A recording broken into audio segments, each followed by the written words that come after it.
이번에 우리가 함께 묵상할 말씀은 역대하입니다. 역대하는 역대상과 더불어 원래는 한 권의 책으로 쓰여졌습니다. 우리는 아담으로 시작되는 긴 족보에 이어 다윗을 중심으로 서술되는 역대상 묵상 이후 이제 솔로몬 이야기로 시작되는 역대하를 묵상할 겁니다. 역대하는 솔로몬으로 시작해 20명의 남유다 왕들을 중심으로 본 유다의 역사 이야기입니다. 그 끝에는 백성들이 바벨론 포로로 끌려가는 사건과 포로 생활을 끝내고 고레스에 의해서 다시 고향 땅으로 돌아가는 이야기로 마무리됩니다. 왕들을 중심으로 이스라엘 역사를 회고한다는 점에서 열왕기와 그 내용에서 많은 부분 겹치기도 합니다. 하지만 기록 방식은 열왕기와는 사뭇 다릅니다. 단순한 역사책이 아니라 역대기 저자의 독특한 신학으로 역사를 다시 해석한 신학적 역사라고 할 수 있는 책입니다. 이 책을 이해하는 열쇠가 되는 3가지 키워드를 중심으로 설명해 보도록 하겠습니다. 첫 번째 키워드는 성전 중심입니다. 이는 역대기 전체에 흐르는 주제로서 역대상 묵상을 통해서도 확인할 수 있었습니다. 그만큼 역대기의 저자는 성전을 건축한 솔로몬 왕의 이야기에 많은 분량을 할애합니다. 역대하를 시작하면서 무려 9장을 통해 솔로몬 이야기를 매우 짜임새 있게 구성하는데 그 중에서도 역대하뿐만 아니라 역대기 전체의 중심을 차지하는 성전 건축과 봉헌은 그 절정이라 할 수 있습니다. 특별히 성전 봉헌과 솔로몬의 봉헌 기도가 담긴 6장 그리고 그 기도에 대한 하나님의 응답이 소개되는 7장은 역대기 전체의 신학을 요약합니다. 솔로몬의 기도를 요약하자면 하늘에 계신 하나님이 성전에 임재하셔서 이곳에서 기도하는 자들의 기도를 들어달라는 요청입니다. 이어서 7장에 나타나는 하나님의 응답은 내 이름으로 일컫는 내 백성이 겸비하여 기도하면 내가 그들의 죄를 사하고 이 땅을 고칠 것이다. 이곳에 하나님의 마음과 하나님의 생각을 두겠다라는 하나님의 약속이라 할 수 있습니다. 그렇기 때문에 우리는 역대하를 읽으면서 그 이후 왕들의 이야기가 성전과 그리고 성전을 중심으로 펼쳐지는 제의들과 어떤 관계가 있는지 주목할 필요가 있습니다. 가장 도드라지는 왕이 있다면 바로 아하스입니다. 남유다의 왕들 중에서 우상 숭배와 배교의 길을 걸었던 왕이 아하스만 있었던 것은 아닙니다. 그럼에도 아하스가 특별한 이유는 그가 성전에 행한 죄악 때문입니다.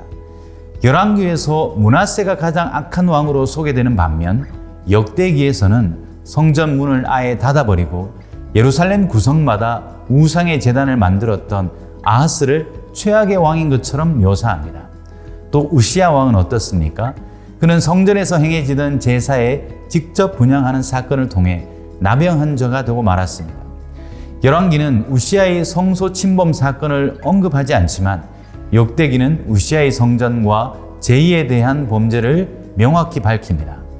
요아스 왕의 이야기에서도 성전과 제사장은 중요한 역할을 합니다.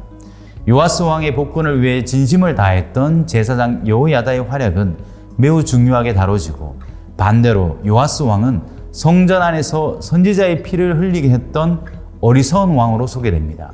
이러한 일들은 역대기 저자의 성전 중심의 관점에서 매우 중요하게 다루어지는 장면입니다.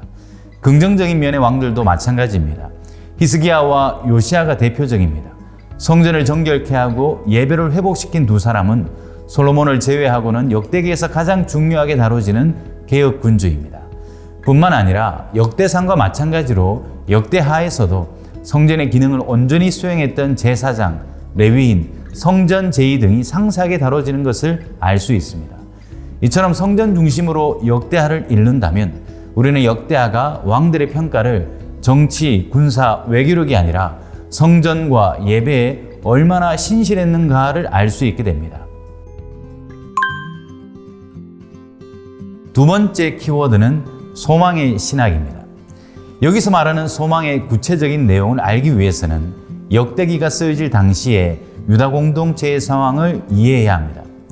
역대기 마지막 구절은 유다 백성이 고레스 왕 원년에 포로 생활을 마치고 예루살렘 재건을 위해 돌아갈 수 있게 된 이야기로 마무리됩니다.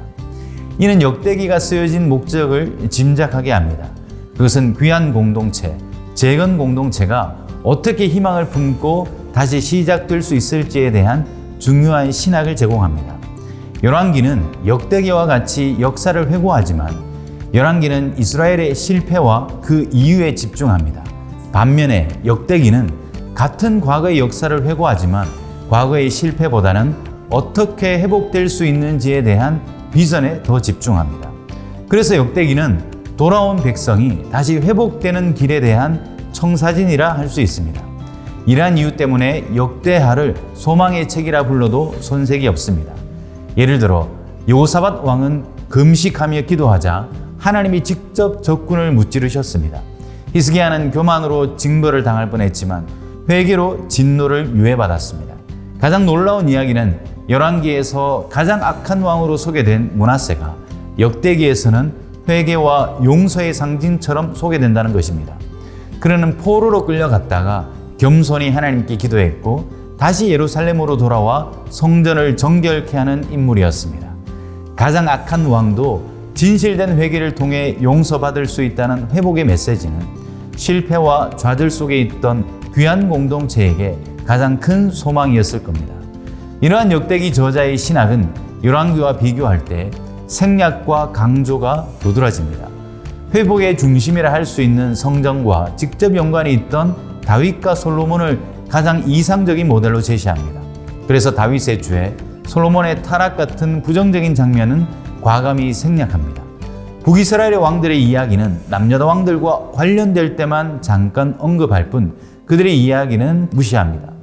물론 북이스라엘과 남유다의 분열 이야기도 과감히 생략합니다. 오직 성전과 예루살렘이 중심이었던 남유다의 20명의 왕들의 이야기만 전하면서 귀한 공동체의 회복의 길을 제시합니다.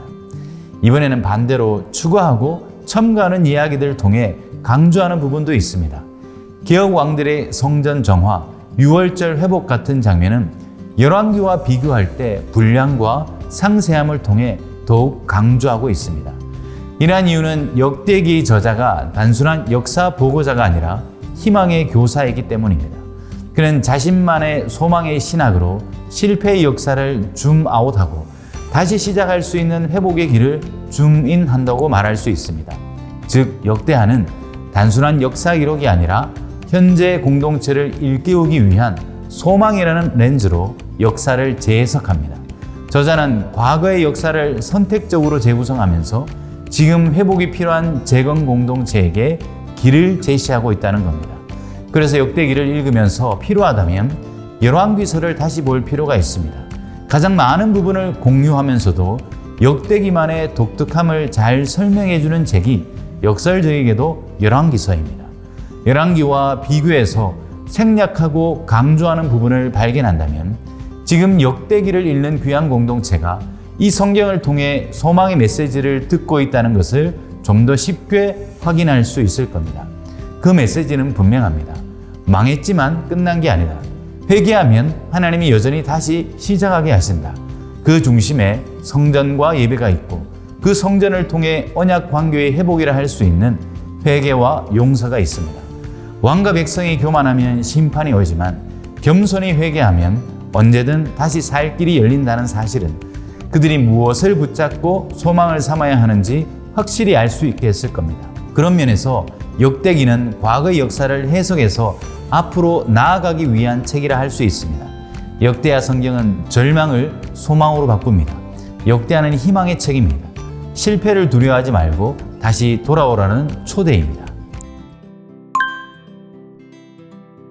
마지막 키워드는 선지자로 상징되는 말씀으로 읽는 역사입니다. 역대기 저자는 역사를 단순히 사건의 나열로 보지 않습니다.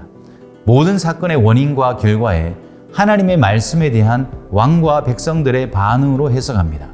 그렇게 볼 수 있는 이유는 열왕기에 비해 역대하에는 많은 선지자들이 등장합니다. 같은 왕이라도 역대기에는 열왕기에 없는 선지자, 선견자들이 다수 등장합니다. 많은 경우 이름이 등장하지만 이름 없이 여호와의 영을 받은 자들로만 소개되기도 합니다. 열왕기와 비교해 볼 때 그들의 비중이 얼마나 중요한지 알 수 있습니다. 열왕기 전체에 등장하는 선지자가 8명에 불과합니다. 하지만 역대하에만 최소한 15명 이상의 선지자, 선견자들이 소개되고 있습니다. 아사 왕에게는 선지자 아사랴가 있었고 요사밧에게는 레위 사람 야시엘이 있었습니다. 요아스 때는 제사장 스가랴가 회개를 촉구하다가 안타까운 죽음을 맞이하기도 합니다. 아하스 왕에게는 선지자 오뎃 같은 생소한 선지자도 소개됩니다. 이들은 왕들에게 때로는 경고하고 때로는 격려하며 하나님의 말씀을 전하는 일에 충실한 자들로 활약합니다.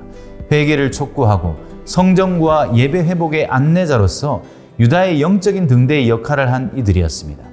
역대하를 읽으면서 반복되고 익숙한 패턴의 왕들의 이야기 속에 선지자들의 존재는 말씀을 통해 끊임없이 개입하시는 하나님의 모습을 보게 합니다. 그래서 우리는 역대하를 읽을 때 선지자를 통해 말씀하시는 하나님을 만날 수 있습니다. 선지자로 상징되는 하나님의 말씀의 교훈을 발견할 수 있습니다. 이들은 단순히 예언을 한 것이 아니라 역사적 사건을 하나님의 말씀으로 해석하는 중요한 역할을 하는 메신저입니다. 즉 전쟁의 승패, 나라의 흥망성쇠는 군사력이나 외교력의 문제가 아니라 하나님의 말씀에 대한 태도에 달려있음을 보여줍니다. 아사 왕은 선지자 아사랴의 말을 듣고 개혁을 단양했고 요사밧은 레위 사람 야시엘의 말씀으로 위기를 극복했습니다. 우시야는 제사장의 교훈을 떠나 교만해지자 몰락했습니다. 역대하는 이들의 등장과 소명을 통해 전쟁의 승패, 나라의 흥망은 우연히 결정되지 않는다. 그들의 정치 군사력으로 결정되지 않는다라고 말합니다. 그보다 더 중요한 하나님의 말씀에 어떻게 반응하느냐에 달려있다라고 말합니다. 그래서 역대하는 사건 자체보다 그 사건 속에 왕과 백성들이 어떻게 말씀에 반응했는지에 더 주목합니다. 그렇기 때문에 역대하의 역사는 설교된 역사, 말씀으로 해석된 역사라고도 할 수 있습니다. 지금까지 역대하를 3가지 키워드를 통해 설명했습니다. 다시 한번 정리하자면 그것은 성전 중심, 소망의 신학, 말씀으로 읽는 역사입니다. 우리가 역대하를 읽을 때 이러한 키워드들이 오늘날 우리의 시대, 우리의 교회, 그리고 나 개인의 신앙과 어떻게 연결되는지를 묵상해야 할 것입니다. 성전은 단순한 건물이 아니라 하나님의 임재의 장소입니다. 하나님과 우리의 언약 관계가 회복되는 지점입니다. 우리 신앙의 중심축이며 우리의 삶을 평가하는 가장 중요한 잣대입니다.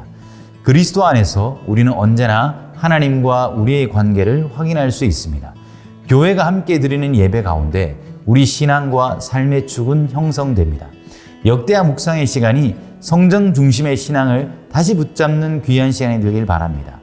역대기의 소망의 신학은 길을 잃어버린 자들에게 길을 제시합니다. 지금 우리의 신앙이 위기 가운데 있거나 삶의 자리가 흔들리는 고통 가운데 있다면 역대하 묵상을 통해 소망을 발견하기 원합니다. 성전을 바라보고 간구하는 이들에게 하나님은 소망이 되어 주십니다.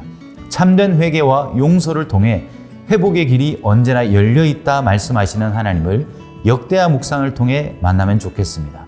말씀으로 있는 역사라는 키워드를 통해 내 인생의 사건들을 상황이나 조건으로만 보지 말고 그 속에서 말씀을 통해 하나님의 뜻을 해석할 수 있어야 할 것입니다. 우리가 말씀에 어떻게 반응하냐에 따라 우리 삶의 역사를 하나님이 다채롭게 인도하실 겁니다. 유다의 왕들이 써내려간 역사는 부귀와 용화로 평가받지 않았습니다. 말씀에 대한 반응에 따라 그들의 역사가 달라졌습니다. 우리 역시 우리 삶에 찾아오시는 하나님의 말씀에 어떻게 반응하냐에 따라 우리의 역사가 달라질 수 있습니다. 역대하는 단순한 역사책이 아닙니다. 우리의 역사와 내 인생을 말씀의 빛으로 해석하고 순종하라는 교훈입니다. 끝으로 성전 중심의 신앙, 소망의 신학, 말씀으로 열린 역사를 통해 우리도 실패의 자리에서 다시 일어서고 회복의 자리에서 출발할 수 있기를 바랍니다. 귀한 공동체와 오늘 우리에게 역대하는 여전히 선포합니다. 돌아오라, 성전에서 하나님께서 다시 시작하게 하실 것이다 라고 말입니다. 역대하 묵상을 통해 이 하나님의 부름에 응답하는 묵상의 가족들이 되길 소망합니다.